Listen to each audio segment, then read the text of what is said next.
The rain fell gently on the roof of Roberto's mansion, while he stood by the huge window, lost in thought. He was one of the richest men in the country, owning several companies, cars and properties. But despite his fortune, Roberto felt like a stranger in his own home. His wife, Simone, only smiled when she saw money. His daughter, Sophia, spent her days posting expensive things on the internet, while his son, Daniel, was quiet and always stayed close to him. One night, Roberto sat at the dinner table, watching the family eat. Simone didn't even look at him. Sophia was on her cell phone laughing about something online. Only Daniel noticed him and asked, "Dad, is everything okay?" Roberto smiled a little. "I'm fine, son." But inside he wasn't. He was tired. Tired of fake smiles, tired of being used for money. He needed to know if his family truly loved him or if they stayed because of luxury. That night, after everyone went to bed, Roberto called his personal assistant. Miguel, he said into the phone, "I want you to transfer everything to the private account. The company's for now. Tell everyone that I'm taking some time off. And most importantly, no one can know that I'm still rich." Miguel was confused. "Sir, are you sure? This will shake the whole family." "That's the plan," Roberto calmly replied. "I'll test them." The next morning, Roberto gathered the family in the living room. Simone came in with a frown on her face. "Why are we all here so early?" Roberto took a deep breath. "I have bad news. I lost everything. The businesses, the banks went bankrupt. Our accounts were frozen. We have nothing left." Simone jumped out of her chair. "What do you mean, nothing? You're kidding, right?" "I wish," Roberto said sadly. "We have to leave this house today. I only have one place we can go now. My late father's little house in the countryside." Sophia shouted. "Countryside? God forbid. I'm Sophia in the countryside." Quote, Daniel looked at his father quietly and asked, "Are you serious, Dad?" Roberto nodded. "Yes, it's the only way." Simone screamed. "You useless man. How could you lose everything like that? What kind of man are you?" Quote, Roberto didn't answer, he just turned and walked away. Daniel followed him. "Dad," he said softly, "don't worry, everything will be fine." Roberto smiled at his son, a stubborn tear escaping. "Thank you, Daniel. You don't know how much this means to me." Quote, at dusk, they packed some clothes into suitcases. The mansion was silent, with no more maids, no more drivers. Roberto drove the family in a small, old car that Miguel had bought for the plan. The road to the farm was potholed and dusty. Simone complained every second. Sophia refused to roll down the window. Daniel, quietly, in the back seat, enjoyed the breeze, holding his father's hand. After hours of driving, they arrived at a small plot of land with a single house made of clay bricks and a tin roof. Simone got out of the car and looked around, her mouth open. "What horror is this, Roberto? Are you crazy? Are we supposed to live here?" Sophia opened the door slowly, holding her nose. "Yeah. What's that smell? This place is fed." Roberto got out of the car and looked around calmly. "This house belonged to my late father. We're going to get by here for now."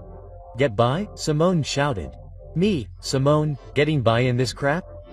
After all the years of enjoying mansions? You want to bury me in this backwater?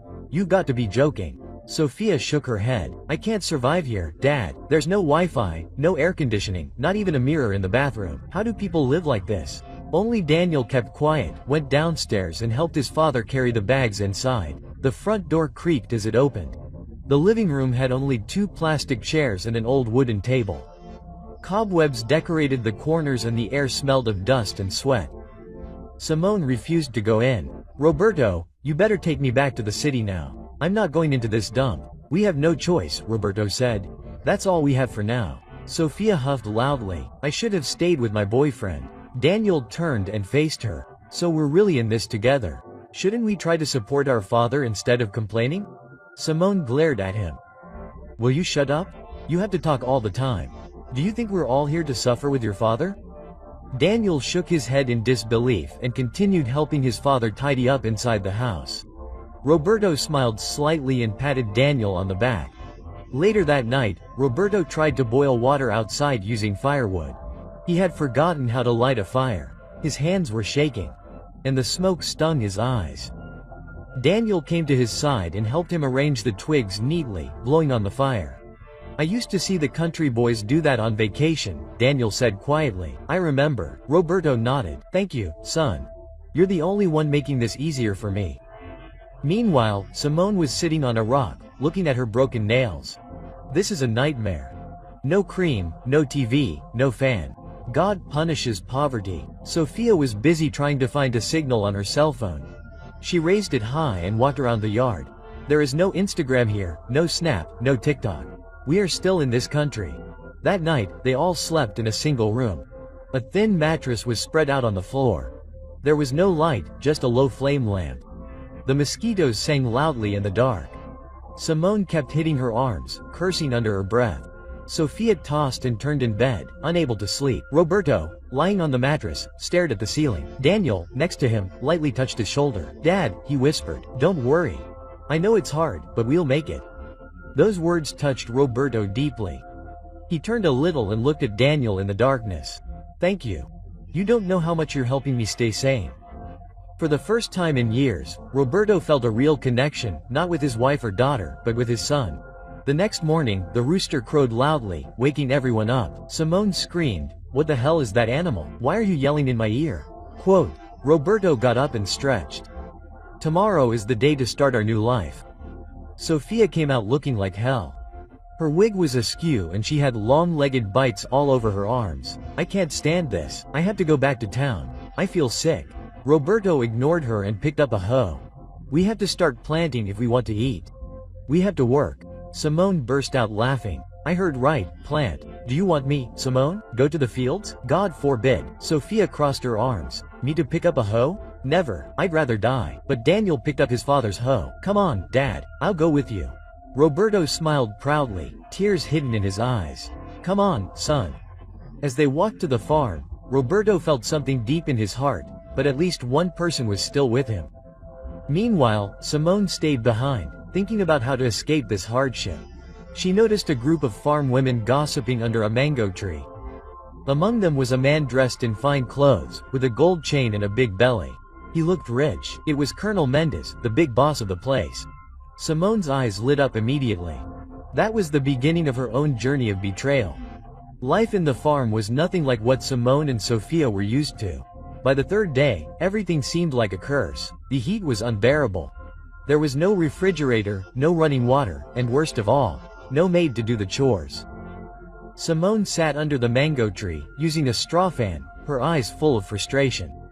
"This is not life," she grumbled. "It's punishment." Sophia walked past her in mismatched slippers, holding a small bucket to fetch water. Her makeup had long since worn off, and her once perfectly styled hair was now rough and dry. Quote, "Mommy," she whispered, "we have to do something quick. I can't take it anymore. My skin is getting dark." Simone looked around and spotted the man from the other day, the colonel, coming out of a nearby house. He was wearing expensive fabric, gold chains, and sunglasses. Two young women were giggling as they followed him, carrying his bag and cane. Quote, "That must be the colonel," Simone said to Sophia, narrowing her eyes. "He looks rich." Sophia turned and glared. "Is that what colonels look like in the country? Look how he shines." Simone stood up and straightened her cloth. "I'll go say hello to him, Mommy," Sophia whispered. "What are you planning?" Simone smiled. "Sometimes when a door closes, a window opens. Let me go see if this window has air conditioning." She walked confidently toward the colonel, swaying her hips and pretending to limp a little to appear fragile.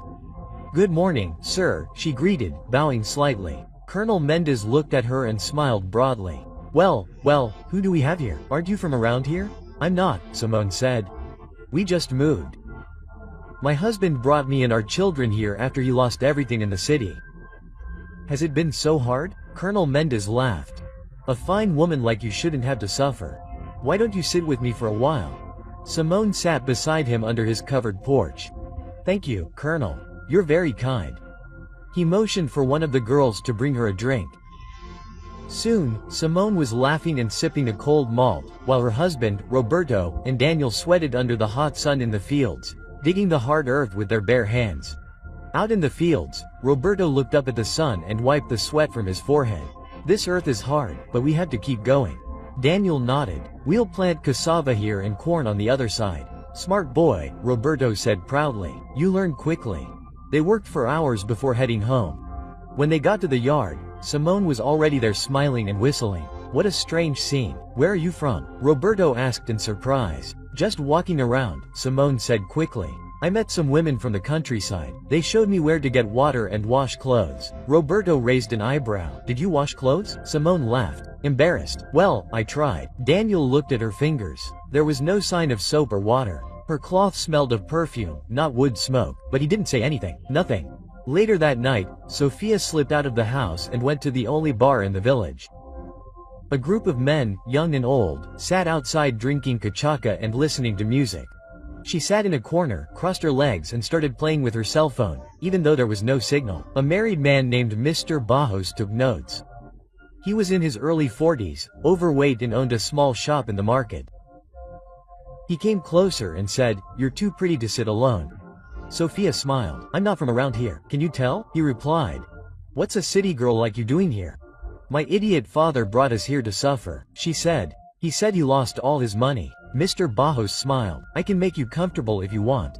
I can give you money until I buy you a few things to remind you of the city." Sophia raised an eyebrow. "Really? What's the catch?" He laughed. "No catch. Just come visit me once in a while. My wife doesn't need to know." Sophia bit her lip, pretending to think. Okay.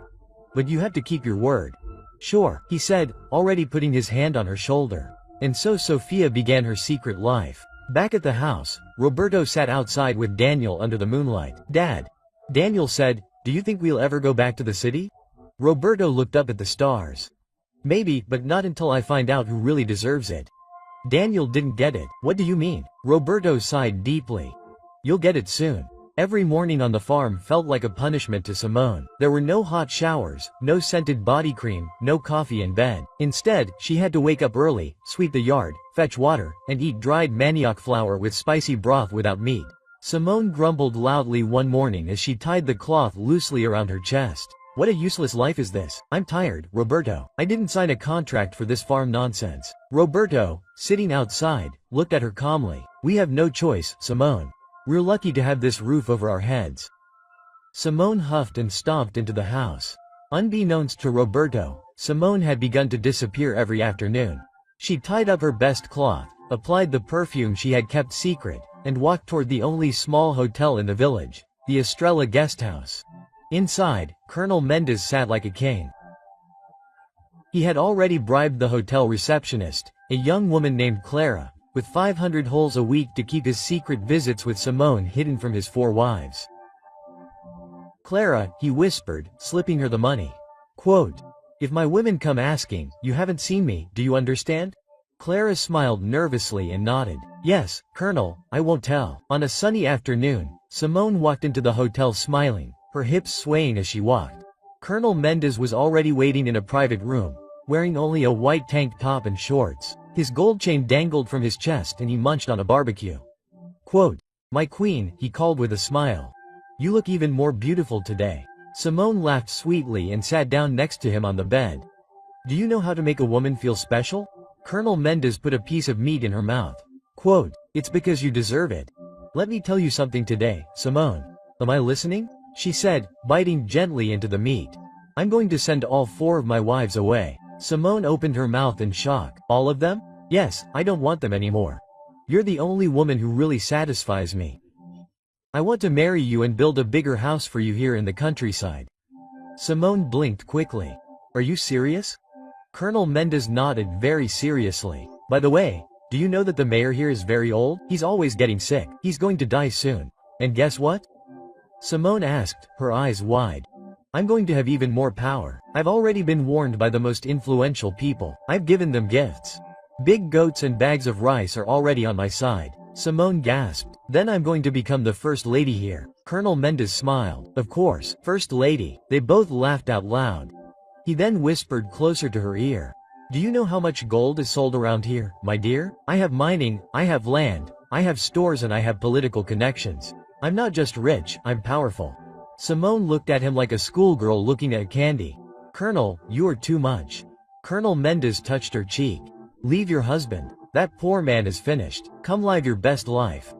I want to rent you a beautiful house here in this village, far from your ex-husband and those useless children. Let me spoil you." Simone leaned over and kissed his hand. "Colonel, you don't know how much I've suffered since we arrived in this village. I don't even let Roberto touch me anymore. I don't even sleep near him. I already belong to you." Colonel Mendez laughed heartily. "This is my wife. This is the spirit." He reached into his bag and took out a small wad of money. "Take these 1,000 reais, buy new cloths. Next week we'll start building your new house. I've already called a surveyor." Simone's heart danced. She held the money like a treasure. "You are an angel, Colonel. May your enemies never find you." They stayed together in the room until nightfall. When it was time to go, Clara gave Simone a back exit so no one would see her leaving. As she walked home, Simone was grinning from ear to ear. She couldn't wait to tell Sofia. Back at the house, Roberto sat outside with Daniel, fixing a broken bench. Daniel looked up and asked, "Where's Mommy again?" Roberto sighed, "Went to get firewood, or maybe she's with the women's group." Daniel didn't believe it. She didn't even know how to hold firewood properly. When Simone finally came back, she threw a plastic bag full of meat, cooking oil, and canned sardines on the floor. Quote, "Where did you get all this?" Roberto asked in shock. "A woman at the village fair gave it to me. Her husband is a merchant." Simone lied softly. That night, Simone served only herself and Sofia the special food. Roberto and Daniel had to eat dry flour again inside their room. Simone whispered to Sofia everything the colonel had said. Sofia's eyes widened. "Are you serious?" she whispered. Simone nodded. "He's even richer than your father ever was." Sofia laughed. "Mom, if I find my own rich old man here, I'll never go back to that boring town again." The two of them laughed like two naughty sisters. The sun was hot that afternoon. The villagers moved slowly, carrying firewood on their heads and water in their hands. But Sofia was sitting outside the yard, chewing gum and checking her switched-off cell phone, pretending to be busy. Even though there was no signal, she was dressed in a tight, shiny dress that she had secretly received from Mr. Bajos, one of the married men she had been seeing. This same Mr. Bajos had lied to his wife the day before, saying he was going to a men's meeting in another village. Instead, he took Sofia to a trail near his farm and spent an hour with her under a tree. But bad news travels fast in the countryside that same afternoon. While Sofia was relaxing outside, a woman walked straight into the yard with fire in her eyes. It was Dona Lourdes, the wife of the man Sofia was sleeping with. Quote, "Where is that shameless girl?" Dona Lourdes shouted. "Get out now." Sofia looked up from her chair, crossed her legs and slowly took the gum out of her mouth. "Yes?" she asked, raising an eyebrow. "Who is screaming like a madwoman in this yard? Is it you I came to see?" "Shameless thing," the woman barked. "Stay away from my husband. Did you hear me? Stay away." Sofia laughed out loud. "Your husband? Dona, please don't make me laugh. That man came after me. What do you want me to do?" Dona Lourdes' eyes turned red. "Shut your dirty mouth. I've been married to that man for 18 years and now you're a rat. How can you destroy my home?" Sofia stood up, still chewing gum, and looked the woman up and down. "Look at you. You look poor. That's why your husband chose me. Look at your legs, dry as a thrush's leg. No wonder he's tired of you. Are you insulting me?" Dona Lourdes shouted. Sofia came closer. "Let me warn you, don't test me, old woman. You can't fight with me. It's very classless and hick. Your husband wants fresh skin, not country skin, you hear?" The woman's hands began to shake. "Sofia, I'm warning you. Stay away from my husband or else." Sofia clapped her hands. "Or else what? You won't do anything, you hear? Nothing. In fact, I'm going to take your husband away from you completely. Just watch." Dona Lourdes' eyes filled with tears as she pointed her finger at Sofia. "God will judge you." Then she turned and walked away shaking with rage. As soon as she left the torero, Roberto came out of the corner where he was fixing a broken chair. He had heard every word. Quote, "Sofia," he called softly. She turned and rolled her eyes. Quote, "Oh, great, here comes the lecture." "I heard everything," Roberto said, walking slowly toward her. "Is it true? Are you sleeping with that woman's husband?" Sofia started cleaning a fingernail and answered without looking at him. "So what if I am?" Roberto's voice was calm, but full of pain. "My daughter, this is wrong. You are young, you have a whole future ahead of you. Why destroy someone's home?" Sofia snorted. "Please, Daddy, mind your own business." Roberto stopped. "Sofia, I am your father. It is my business." "What father?" she retorted. "The one who dragged us from a mansion to this filthy countryside. You couldn't even manage your business properly. Now look where we are, fetching water, eating dry rice, no meat. You call yourself my father?" Roberto blinked in shock at her words. "I know things are hard right now, but what? She cut him off, but nothing. I hate this life. You ruined everything for us. I had friends, I had online followers, I had boys begging to go out with me. Now I'm here smelling of smoke and wearing tire flip-flops. Tears welled up in Roberto's eyes, but he held them back. All I'm saying, she whispered, is that you should stop following married men. Focus on your own life. This isn't the right path. Sophia laughed bitterly. What life should I focus on? The one you destroyed? You couldn't keep your business, you couldn't protect your family. Look around you, Dad. We're living like rats. You're the reason we're suffering, and I don't care what you think of me. I'll do whatever it takes to survive. She stomped into the house, leaving Roberto standing alone, devastated and speechless. From inside the room, Daniel watched everything. He wanted to speak, but he knew it wasn't the time. His heart burned for his father. Later that night, Roberto sat outside alone, staring at the sky. The moon was bright, but his heart was dark. He had lost control of his own family. The test of loyalty he'd created was revealing more than he'd bargained for. The morning breeze was cool. Birds sang in the nearby air, but the silence inside the small house was heavy. Daniel stood at the wooden door, watching his mother get ready again. She was wearing her best cloth, shiny earrings, and red lipstick that didn't match the early hour. He approached, his voice calm but firm. Mom. Simone turned slowly, adjusting her blouse. What's new, Daniel? Daniel crossed his arms. I want to talk to you. Please listen. She sighed and looked away. If this is another lecture about my life, you can stop. I'm tired, Donnie. She didn't move. Mom, this life you're living, the one you and Sophia are choosing, isn't right. People are talking in this village. Simone laughed dryly. Let's talk. Talking is free. Daniel took a step forward. It's not just gossip, it's about respect. Your name, your honor. What happened to the strong woman I knew? Simone's face changed. She looked Daniel in the eyes. That strong woman died the day her father became useless. The day he dragged us from a mansion to this shameful farm. Daniel swallowed hard. He is still your husband. He was, she retorted. Before he failed us, before he became a poor wretch who can't even buy soap. Daniel took a deep breath. Is that it? Because the money is gone? Love is gone too. Simone laughed bitterly. Love, who eats love, who wears love, who lives in love? Mother Daniel said softly. Even if you are angry with your father, this is the solution. Get dressed up every day and go out like a stranger, avoiding your house, avoiding your husband. Simone picked up her cheap purse. Since her father chose to be a useless person, let him face the result.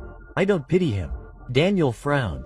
Even the man you've been following around. I don't see any impact on your life. What he gave you, that is better than what your father already gave. Simone raised her chin proudly. He gives me peace of mind. He gives me attention. He shows me that I still matter. Daniel shook his head. He gives you change, Mom, little change. And you're happy about that? You used to sleep in beds that were too small and fly to Sao Paulo just to buy hair. Now you take 500 and smile as if it were a miracle. Simone's face darkened. Measure your words, Daniel. I'm still your mother. I know, Daniel said in a firm voice. That's why I'm telling you the truth, because I still believe you can change. Simone looked away, pretending to straighten the cloth. Your father will never be rich again. That man is finished. Daniel's eyes burned. You don't know the future. She pointed to the wall. Look around you. That looks like a man who's going somewhere. Daniel took a deep breath. Yes, because I believe in him. I believe he'll get back on his feet. I believe he'll get up. And when that time comes, you'll regret every word. Simone laughed coldly. Don't worry. Wait until the house I'm building is finished. I'll leave this place soon. I'm leaving you, your poor broke father, and this life of filth. Daniel clenched his fists, his voice lowering. You should be ashamed. Simone's eyes widened. What did you say? Did you hear? He said. You should be ashamed, not only for betraying your father, but for betraying yourself, for throwing away your dignity. For nothing. Silence. Simone looked at him, her eyes softening for a second. But only for a second. She picked up her bag and turned toward the door. Be careful how you talk to me, Daniel. I'm still your mother. She walked out, leaving Daniel standing in the doorway, tears forming in his eyes. Simone walked alone down the dusty country road, her cloth slightly above her ankles to keep the mud out. She swung her small bag and hummed a sweet tune, thinking about the new house that Colonel Mendez had promised. Her mind was full of dreams, a big house, gold bracelets, a soft bed, and freedom from Roberto's poverty, but suddenly she heard a high-pitched voice behind her. "Husband stealer, so this is the road you take every day to see the Colonel?" "Yes." Simone turned around quickly. It was Donna Lourdes, one of the Colonel's wives. She was standing on the side of the road, arms crossed over her chest, eyes full of fire. Simone raised an eyebrow. "Look at this local champion. Who invited you to talk to me?" Donna Lourdes stepped forward. "I'm a local. You're the one who came from the city to destroy other people's marriages. You should hide your face in shame." Simone snorted and came closer. "Do you think I'm afraid of you? I used to wear diamonds. Do you even know what perfume smells like? Don't test me." Donna Lourdes laughed out loud. "You who claim to be the wife of a billionaire. What are you doing now with a poor colonel who walks around with fake gold and empty promises?" Simone froze for a second. "What did you say?" she asked slowly. "I said the gold he wears is fake. Everyone knows it. You're following a man with glittering lies. Wake up, woman, use your head." Simone pushed her. "Don't insult me. You're jealous because the Colonel chose me over you." Donna Lourdes pushed her back. "Why did you spread your legs for him, idiot?" In the blink of an eye, the two women grabbed each other's cloths. Dust flew as they crawled in the middle of the road, screaming and cursing. Some passers-by stopped and watched, shaking their heads. A boy ran by and shouted, "Come see the city woman fighting over the Colonel." Simone let go and quickly adjusted the cloth. "Trash!" she shouted and stomped away, breathing heavily. She didn't stop until she reached the Star boarding house. Her chest rose and fell rapidly as she knocked on the door of Colonel Mendes' usual room. "Come in," the Colonel said lazily. Simone opened the door and went in. She didn't even greet him. "What's the meaning of all this?" she asked furiously. The Colonel looked up from his plate of food. "What is it?" "I just had a fight with one of your women on the road," Simone snapped. "She said your gold is fake, that you are a poor colonel with borrowed clothes and empty words." The Colonel wiped his mouth slowly. "And you believed her?" Simone crossed her arms. "You know what? I have never really looked at your gold. Bring it here, let me touch it." He raised an eyebrow. "Are you crazy?" she shouted. "Tell me, is your gold real or fake?" The Colonel stood up slowly. "Of course it is real," Simone scoffed. "That's a lie. You must think I am a fool. The only reason I didn't notice before was because I lived with real diamonds. I wore the finest things. Our bathroom had gold doorknobs. Our kitchen had marble floors." The Colonel frowned. "And yet you gave up all that to follow me? You are a fool." "What did you say?" Simone gasped. "Did you hear?" The Colonel shouted. "What would I want with a woman who left her husband just because of money? If poverty can move your heart, then you are worthless, cheap." Simone took a step back.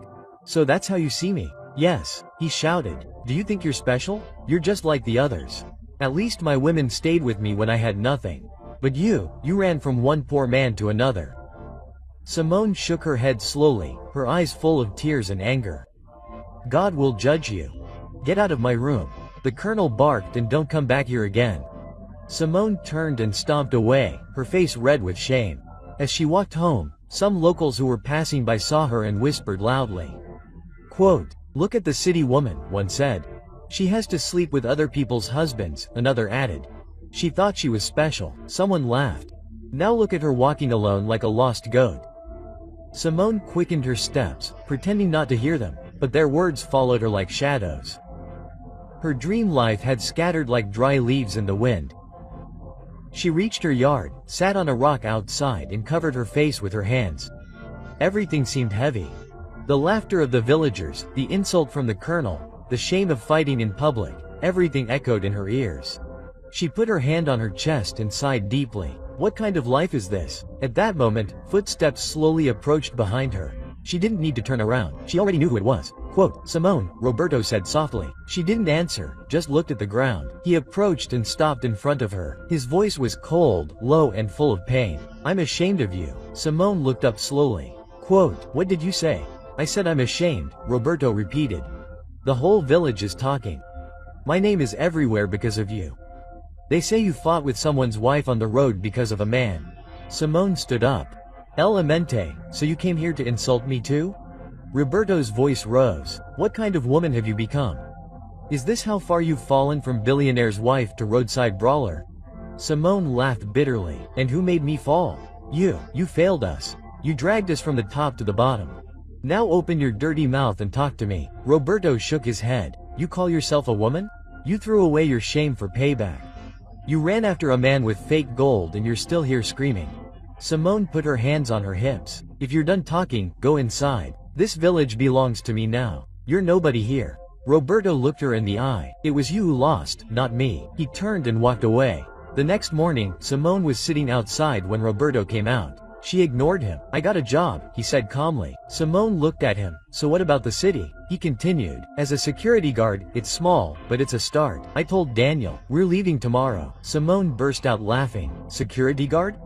You, at your age, are really finished. So you want me to follow you to the city and be called the security guard's wife? Is that it? I didn't ask you to follow me, Roberto said. You've already made your choice. She laughed louder. Go. I'd rather stay in this country than live with a security guard. Besides, I'm happy. At least now I can breathe. Roberto nodded slowly. So be it.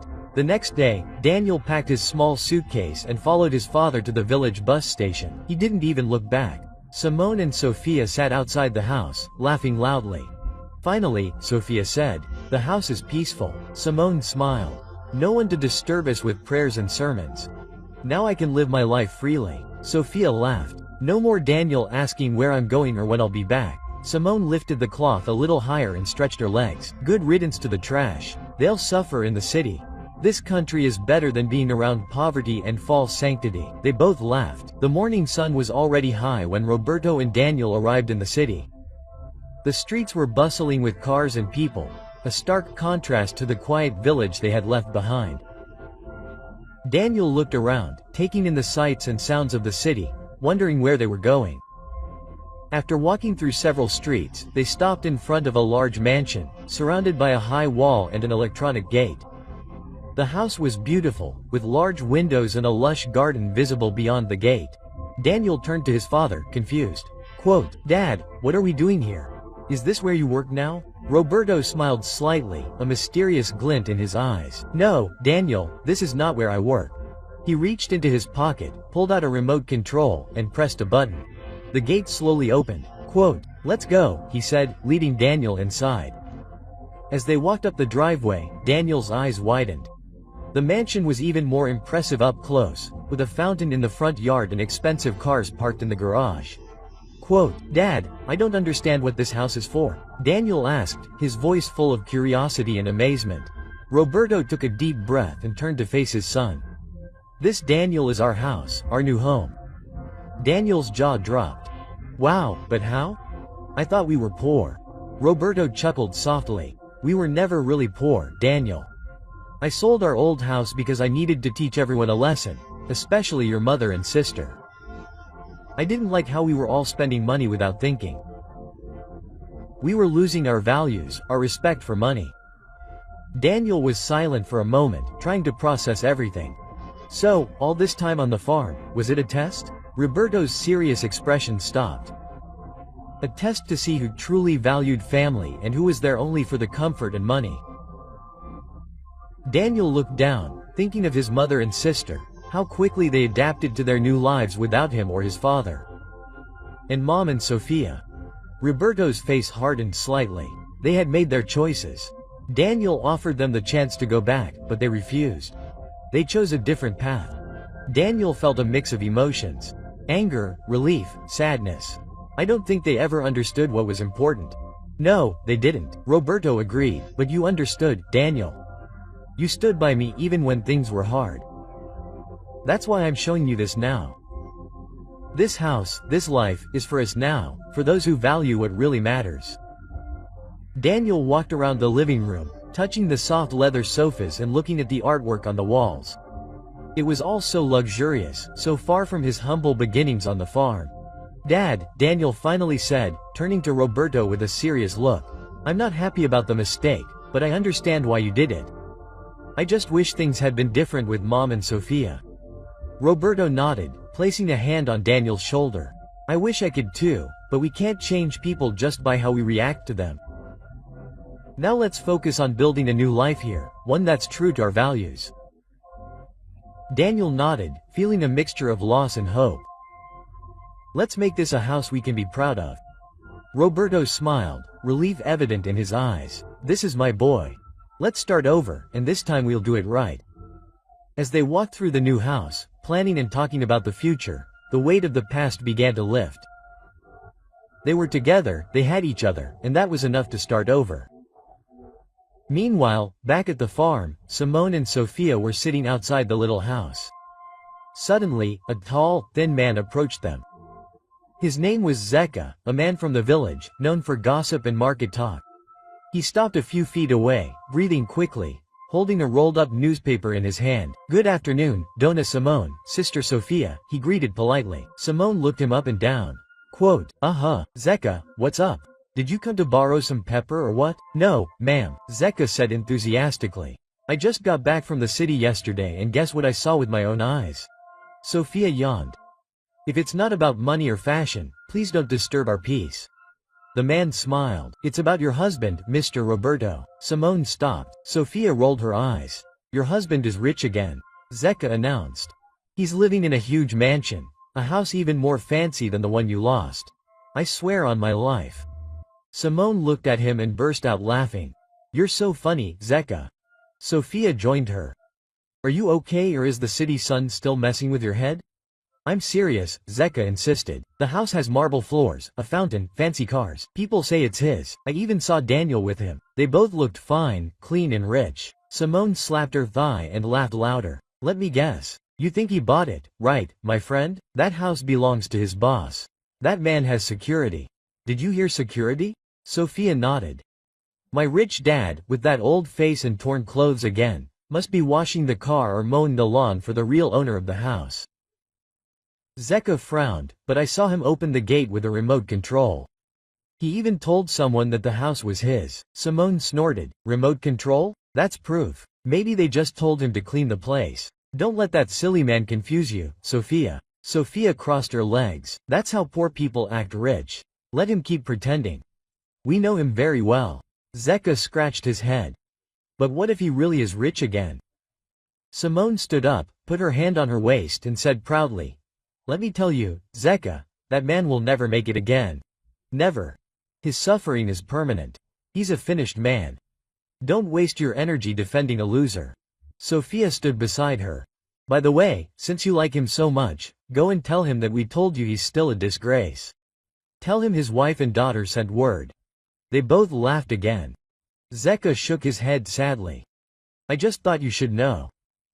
Now we know and we don't care, Simone said sharply. Take your gossip and go. We're busy. Zeka turned and walked away slowly, shaking his head.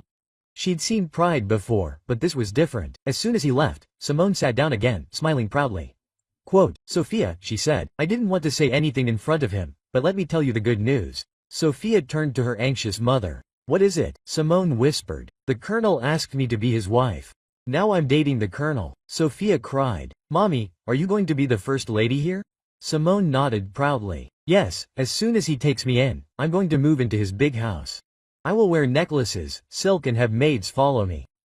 They both laughed again, imagining the false life of royalty. Me too, Sophia added.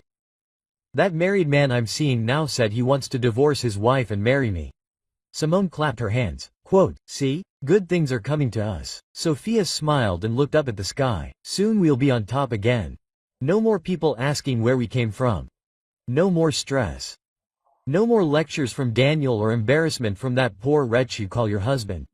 Simone laughed out loud. Let them stay in the city and die with false wealth. We will rule this village. The two laughed and laughed without knowing that they were celebrating their own foolishness. They didn't know that they had lost the real crown, the real treasure. Time was passing and the truth was coming like a storm. So, dear reader, what lessons did you learn from this dramatic story? We would love to hear your thoughts in the comments below. If you liked the story, give it a thumbs up, share it with your friends and hit the subscribe button. Don't forget to turn on notifications so you never miss our latest updates. Thanks for watching and stay blessed.